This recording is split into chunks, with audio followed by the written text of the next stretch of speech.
This is the Mackinnon Pro curve, and there's a lot of confusion about this curve in the hockey world, but don't worry, Geppetto's going to straighten that out for you right now. CCM calls this curve the P71, and a lot of people think that means that it's the same as the Warrior W71, but it's not. They're two different curves. Other people think that this is the Mackinnon Pro curve. It's not. It's different. They're very similar, but the Mackinnon's a bit flatter and has a different blade shape. Back around 2010-2011, Warrior released a really ugly second generation Dolomite Double D. It was a gray stick with orange letters on it, and if you remember that stick, there was a curve called the Gianta W10.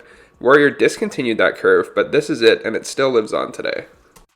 Compared to the P92, the curve starts out flatter from the heel, but then it has a really nice toe hook at the end. I find these curves perform pretty similar, although the Mackinnon's obviously a lot more fun with that nice toe hook.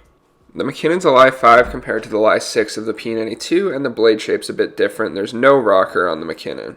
The height of the blade on the Mackinnon definitely looks like it's shorter, but it's actually pretty similar, only the toe is a little bit smaller, it's shaved down a bit on the top, and it just looks a lot better overall.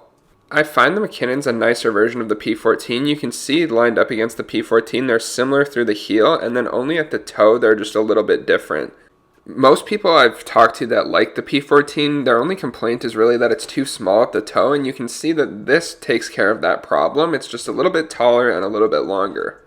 The two curves look pretty similar when you're comparing them. The Mackinnon is flatter in the heel and also has a little bit more toe, and the blade is also just a little bit longer.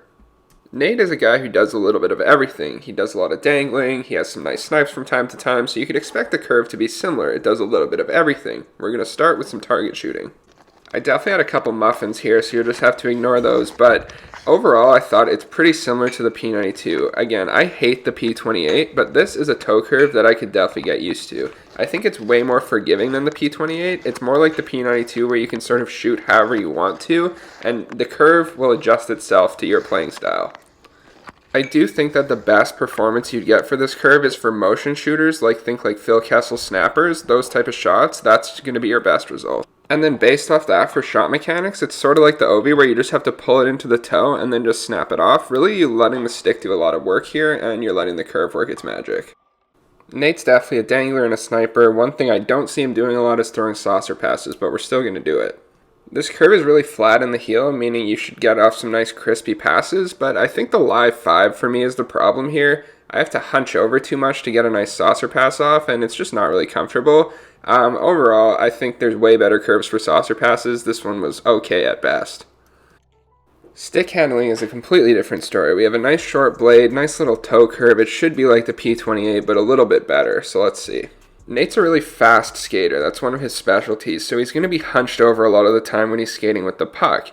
Me, on the other hand, I'm an absolute slug. I like skating upright, I don't like to move my feet at all, so the Live 5 doesn't work too well for me here, but I can still feel that this is an awesome curve for stick handling. I think this curve is also built for speed, so if you're a really fast player, you like to stick handle at a high pace, and you also like to get those motion shots off, this might be the curve for you. For dangles here, obviously with this curve being built for speed, it's all about maintaining control at those high speeds. So we'll see what we can do. Obviously, I'm not going to be skating fast, but maybe I can give you some tips on what it's like for you if you actually can skate.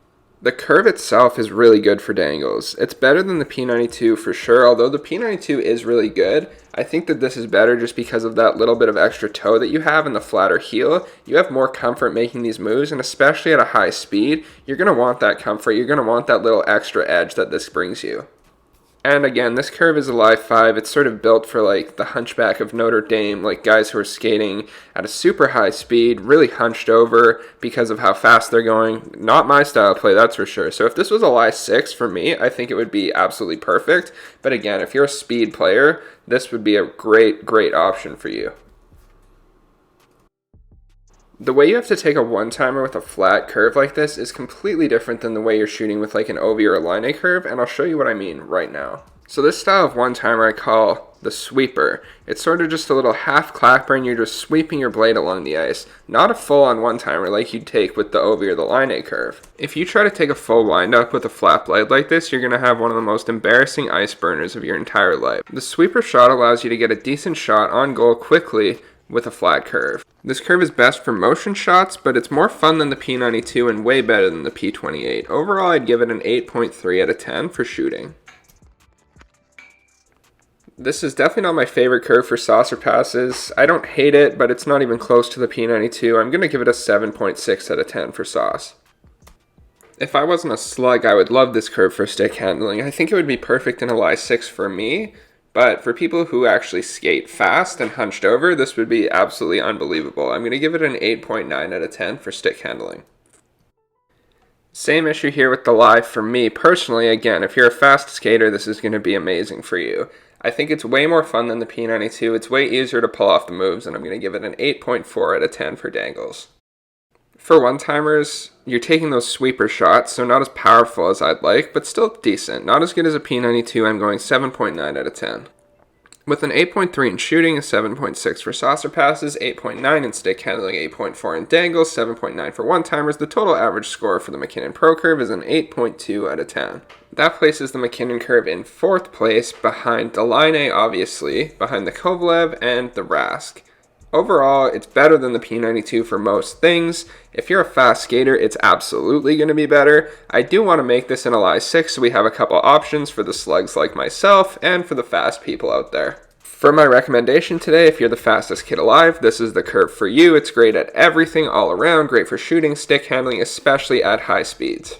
We added some new curves on our 3D visualizer at ProStockHockeySticks.com, so go check those out. We have a customizer launching soon, so that's going to mean there's no more limit. You don't have to order 5 sticks, you can order single customs. We're up to 35 curve options right now, which is absolutely insane thinking about it.